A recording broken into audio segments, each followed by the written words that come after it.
మీ దృష్టిలో అసలు హ్యాకింగ్ అంటే ఏంటి?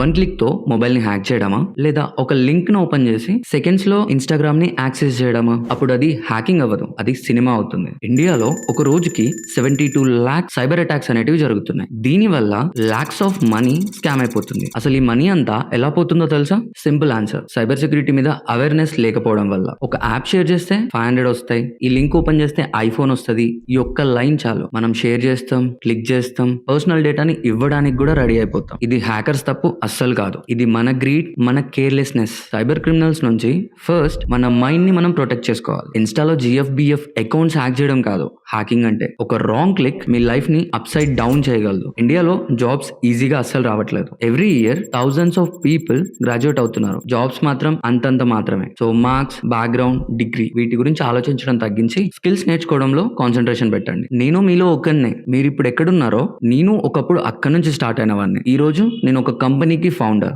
డ్రీమ్స్ అందరికీ ఉంటాయి, కానీ ఆ డ్రీమ్స్ కోసం ఎవరైతే కష్టపడతారో వాళ్ళే గెలుస్తారు. ఎన్నిసార్లు ఫెయిల్ అయినా పర్వాలేదు, మనం బ్రతుకున్నంత వరకు ఇన్ఫినిటీ ఛాన్సెస్ ఉంటాయి. Never give up, try hard, start today. Ethical hacking is not hacking people, it is about protecting your self first. మీలో ఎంతమంది ఈ విషయంలో నాతో అగ్రి అవుతారు కింద కామెంట్ చేయండి. అండ్ ఫాలో చేసుకోవడం అండ్ సబ్స్క్రైబ్ చేసుకోవడం మాత్రం మర్చిపోకండి.